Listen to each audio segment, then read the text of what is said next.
le deuxième chapitre de notre retour sur enquête à propos de la réforme de l'assurance chômage qui a commencé à entrer en vigueur ce 1er novembre. On va écouter, pendant que nos invités vont changer, on va écouter Muriel Pénicaud, la ministre du Travail, parler de cette réforme au micro de France Inter. C'est les conditions d'entrée à l'assurance chômage qui se modifient, puisque avant il fallait avoir travaillé 4 mois pendant les derniers 28 mois, et maintenant il faudra avoir travaillé 6 mois dans les derniers 24 mois, c'est-à-dire qu'il faut travailler un jour sur 4 pendant 2 ans pour avoir droit à l'assurance chômage. Alors, ce n'est pas forcément à la suite, ça peut être réparti dans le temps, donc c'est ça qui change au 1er novembre. Même avec 6 mois, on est un des pays les plus généreux d'Europe, il faut le savoir, et c'est logique que l'assurance chômage, il faille avoir travaillé et donc cotisé, enfin les salariés ne cotisent plus, mais il faut avoir travaillé, produit la richesse pour pouvoir y avoir droit. C'est un système d'assurance mutualisée. Donc je crois qu'on revient à ce qui se passait avant la crise il y a 10 ans et qui est logique et de bon sens. Vous ne trouvez pas que c'est du bon sens qu'il faille travailler un jour sur 4 et on a le droit à l'assurance chômage? Moi, je cherche quoi? Plus d'emplois, parce que le chômage, quand même, ça reste un drame personnel et social. Je cherche plus d'emplois et mieux d'emplois. C'est-à-dire moins d'emplois précaires, plus d'emplois durables. Mais je ne vois pas en quoi, très honnêtement, le fait de travailler 6 mois au lieu de 4 mois en 2 ans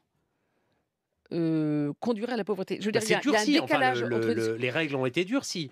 Oui, c'est un peu plus dur, mais dans un contexte où il y a de l'emploi.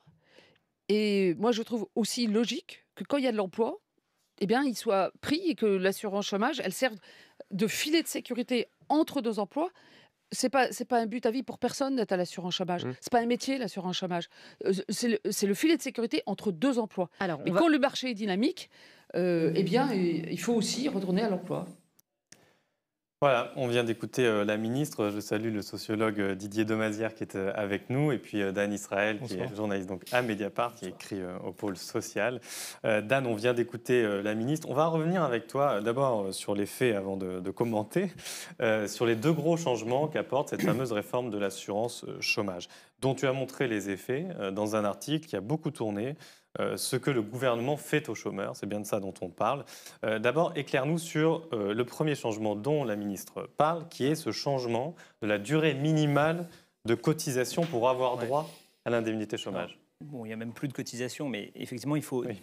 Bon, mais c'est une subtilité, mais jusqu'au 1er novembre, on va, la réforme qui est entrée en vigueur concerne toutes les ruptures de contrats de travail qui ont eu lieu après le 1er novembre. Donc c'est pour tous les gens qui perdent leur travail, qui se font licencier, dont le contrat s'arrête, ça s'est rentré en vigueur désormais. Donc auparavant, pour avoir droit à une allocation chômage, il fallait avoir travaillé 4 mois dans une durée de 28 mois. Voilà. Aujourd'hui, il faut avoir travaillé 6 mois sur une durée de 24 mois, de 2 ans. Donc en fait, bon, c'est quand même un saut assez énorme parce qu'on passe sur la période considérée. Avant, il fallait avoir travaillé 1 jour sur 7 pour avoir droit au chômage. Aujourd'hui, il faut avoir travaillé 1 jour sur 4. Donc c'est comme un assez gros bond. Et la ministre explique qu'elle ne voit pas vraiment pourquoi c'est plus dur. Oui, c'est un peu plus dur. En fait, l'UNEDIC, qui gère le régime de l'assurance chômage, elle l'a chiffré, ça va impacter négativement 700 000 personnes, 710 000 personnes. Donc c'est quand même assez gros. Voilà. Et le gouvernement explique qu'en fait, il s'agit de revenir à la situation qui prévalait avant la crise économique de 2008. C'est vrai, mais c'est un argument un peu fallacieux parce que le changement, le fait de n'avoir besoin de travailler que 4 mois pour toucher l'assurance chômage n'a rien à voir avec la crise économique. Ça a eu lieu en 2008, mais en fait, il s'agissait de permettre aux moins de 25 ans d'accéder au chômage. Donc voilà, là, sans doute que ces moins de 25 ans vont avoir plus de mal. Il y a un deuxième changement qui est assez technique, mais qui est important à comprendre, c'est le mode de calcul du salaire journalier de référence, le SJR. Donc, là, encore une fois, qu'est-ce qui change? Ça va concerner, ça c'est pour un peu plus tard, mais c'est vraiment fondamental comme changement. Ça va concerner tous les gens dont le contrat s'arrête, dont la rupture de contrat ou dont le contrat s'arrête à partir du 1er avril. Voilà. Mais c'est une énorme réforme. Jusqu'à présent, quand vous arriviez au chômage, vous touchiez une allocation qui allait en gros des 2 tiers à 80% de la moyenne de vos anciens salaires. C'est pour ça qu'on disait le salaire journalier de référence. C'est une moyenne de vos salaires.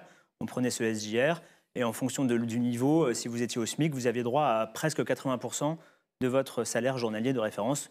versé tous les jours. Donc par mois, ça faisait 80% de votre ancien salaire. Aujourd'hui, dès le 1er avril, il y aura une énorme différence. C'est qu'on va prendre la période qui s'étale du premier jour de votre premier contrat au dernier jour de votre dernier contrat, sur une période qui peut aller jusqu'à 2 ans maximum. Et là, on ne va pas prendre seulement vos salaires, on va prendre les jours où vous avez travaillé, donc votre salaire, et les jours où vous n'avez pas travaillé, donc les jours où vous n'avez rien touché. Et c'est cette base, cette moyenne-là, donc c'est plus un salaire, c'est un revenu. On va prendre votre revenu moyen quand vous travaillez et quand vous ne travaillez pas.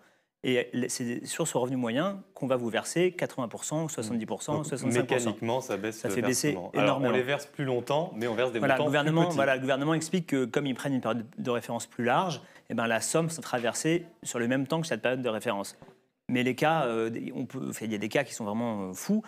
Certes, sur le papier, en théorie, vous toucherez moins d'argent, mais beaucoup plus longtemps. Donc, si vous arrivez au bout de vos droits, vous pourrez toucher un peu plus en tout qu'aujourd'hui. Mais il y a plein de choses à répondre à ça. D'abord, tout le monde ne va pas jusqu'au bout. Voilà, en moyenne, un demandeur d'emploi utilise les 2 tiers de ses droits. Donc déjà, en moyenne, on ne va pas au bout. 45% des chômeurs sortent très rapidement. Donc on ne va pas au bout. Alors, et du coup, ça a des conséquences sur le montant qu'on touche au moins les premiers temps.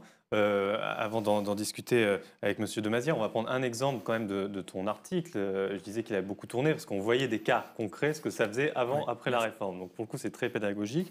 On va regarder un visuel. Je ne me souviens plus du prénom du cas, c'est Daniel. Voilà. Alors là, il faut que tu nous expliques. On a choisi un cas qui est volontairement, extrême. On a poussé un peu les curseurs au maximum. C'est le cas, c'est un des pires cas qui puisse arriver. C'est-à-dire que c'est quelqu'un qui travaille, quand il travaille, il touche le SMIC, il a travaillé 2 mois. Ensuite, il n'a pas retrouvé de travail pendant 18 mois. Et ensuite, il a travaillé 4 mois. Et son contrat s'arrête. Avant la réforme, il avait le droit de toucher le chômage en prenant en compte à partir de 4 mois. Donc voilà, bon. Et on prenait en moyenne, on prenait l'argent qu'il avait pour calculer le salaire moyen, mais on prenait son salaire, donc le SMIC. Donc j'ai noté, il avait droit avant la réforme à 936 € par mois pendant 6 mois. Voilà. Aujourd'hui, dès que la réforme sera entièrement mise en place en avril, si le cas arrive, on prendra en compte tous les revenus qu'il a eus, donc entre le début de ces 2 mois de travail, puis la longue période où il n'a pas travaillé, puis les 4 mois qui suivent. Et là, on arrive à une somme ridicule de 282 € par mois, versée beaucoup plus longtemps, pendant 24 mois à la place de 6 mois. Mais quand il faut payer un loyer, toucher 282 €, c'est ça. Quand il faut payer le loyer, c'est sûr que c'est pas suffisant. Alors, je me tourne vers vous, Didier Demazière. Vous êtes donc spécialiste des questions de chômage, d'emploi. On a entendu la ministre parler du système français comme l'un des plus généreux d'Europe. Première question, est-ce que c'est vrai? Est-ce qu'on est parmi les plus généreux? C'est d'abord très compliqué, en fait, faut choisir les indicateurs. Bon, moi, je rappellerai quand même d'abord qu'actuellement, 43% des demandeurs d'emploi sont couverts par l'assurance chômage. Donc, c'est une autre question que j'avais à vous poser. Voilà. On n'a même pas la moitié des gens au chômage qui sont indemnisés. Par l'assurance. Il y a ensuite 7% indemnisés par l'État, donc on est à 50%. Et cette part de 43%, c'est la plus faible à peu près depuis 30 ans. Donc on est vraiment déjà dans une évolution qui est une évolution... La plus faible historiquement en France. Voilà, historiquement. Donc c'est une dégradation de la situation. Après, si on prend cet indicateur-là, la part des chômeurs indemnisés dans les différents pays d'Europe, on trouve des situations qui sont extrêmement contrastées, mais qui nous montrent que la France est plutôt en queue, en fait, en tout cas des pays d'Europe occidentale, très, très clairement. Après, on peut choisir toute une série d'autres indicateurs. Bon, si on reprend le cas du salaire journalier de référence, il y a un indicateur très simple qui est le taux de remplacement, c'est-à-dire quelle part du salaire représente l'allocation. Et dans l'ancien système, dans le système encore actuel, mais qui va changer au mois d'avril, le taux de remplacement moyen, il est autour de 57-60% à peu près en France. Il est supérieur en Allemagne, il est supérieur en Belgique, il est supérieur aux Pays-Bas, ça monte dans certains pays jusqu'à 90%, c'est-à-dire l'allocation vaut 90% du salaire. Donc, sous cet angle-là, on ne peut pas dire que la France soit un pays généreux si on la compare à des pays proches voisins. Après, il y a une autre façon encore de comparer, c'est de comparer la durée en fait, des droits. Et là, les dispositifs techniques sont tellement différents selon les pays que la comparaison devient vraiment extrêmement complexe. Et donc, c'est assez indécidable. Et en tout cas, ce qui est certain, c'est qu'on ne peut pas affirmer ce que la ministre a dit, c'est-à-dire que le régime français est un régime généreux. Alors, je reviens sur la réforme. Dans un texte pour le site en ligne AOC, vous avez fait donc un long texte d'analyse. Alors, c'était avant l'été, avant qu'on connaisse plus de détails. Vous parlez de la réforme comme d'une taxe pour les chômeurs. En quel sens c'est une taxe pour les chômeurs? Parce que c'est le seul paramètre qui est utilisé, c'est la réduction des allocations. En fait, oui, disons, le cadre dans lequel se situe la réforme, c'est de faire 3 milliards d'économies sur 3 ans. Donc ça, c'est la donnée que le gouvernement s'est donné cet objectif-là. Donc à partir de là, qu'est-ce qu'on peut faire? On peut soit augmenter les recettes, hein, c'est-à-dire en fait augmenter les cotisations, soit diminuer les dépenses, c'est-à-dire diminuer les allocations. Et le choix qui a été fait par le gouvernement, c'est le second choix, c'est-à-dire de diminuer les allocations. Il y a une petite mesure pour augmenter les recettes, mais qui est la taxation des contrats courts, mais en fait, qui représente très très peu de choses, en fait. Et donc, les 3 milliards, c'est les 3 milliards d'économies sur les dépenses d'indemnisation. Okay. Donc, on se retrouve avec une série, en fait, de mesures qui visent à durcir les conditions d'accès, et ensuite, dans un deuxième temps, qui vont viser à diminuer le montant des allocations. En tout cas, pas pour l'ensemble des demandeurs d'emploi inscrits à Pôle emploi et indemnisables, mais quand même pour 700 000 pour une mesure, 500 000 pour l'autre. Et en gros, ceux qui vont échapper assez largement, mais pas complètement en fait, probablement, à cette réduction des droits, c'est les chômeurs qui ont eu une carrière professionnelle continue, une longue durée d'emploi, sans interruption. Et donc là, le calcul des droits ne va pas changer. Oui, parce que ce que vous ajoutez dans votre texte, qui m'a beaucoup frappé, c'est que vous dites que c'est une réforme qui va pénaliser les précaires.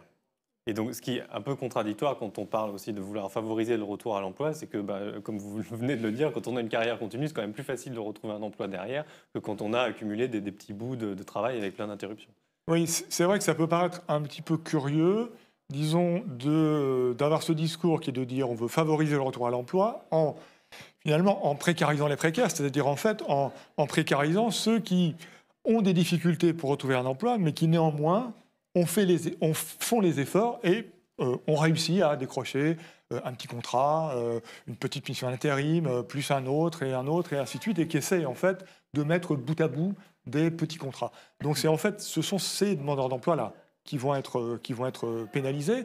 Qu'est-ce que ça veut dire? Ça veut dire qu'on les met dans une situation où la pression pour retrouver un emploi, et je dirais un emploi à n'importe quel prix, coûte que coûte en quelque sorte, hein, quelles que soient les caractéristiques du contrat, quel que soit le montant du salaire, cette pression est de plus en plus forte. Hein. Donc derrière, il y a un raisonnement implicite, mais qui est parfois exprimé un petit peu dans certaines déclarations politiques, qui est que une partie des demandeurs d'emploi, quelle partie? Bon, là, c'est le flou artistique et évidemment, c'est intéressant de maintenir ce flou-là. Une partie des demandeurs d'emploi seraient des acteurs rationnels qui jouent avec les règles et qui travaillent juste ce qu'il faut pour acquérir des droits, qui épuiseraient leurs droits et ensuite retravailleraient juste ce qu'il faut et ainsi de suite. Les enquêtes montrent que c'est totalement absurde et c'est d'autant plus absurde que les règles sont suffisamment complexes pour qu'il soit à peu près impossible en fait d'avoir une gestion rationnelle en fait des dispositifs. D'anticiper ça, Dan, dans ton article, il y avait quand même tu voulais réagir, mais ça me fait penser à une phrase de ton article qui était folle où on voyait que les gens de Pôle Emploi se disent on va peut-être devoir embaucher des vigiles en plus parce que les gens vont s'énerver. Voilà, en fait, il y a déjà des vigiles à Pôle Emploi, il faut le savoir. Oui. Ça arrive dans plein d'agences, mais effectivement, la discussion, c'est on va sans doute en rajouter parce que les gens vont arriver à partir de. Donc la réforme entre en vigueur le 1er avril, les gens touchent leurs droits un mois plus tard, donc en mai-juin, ça risque de secouer fort.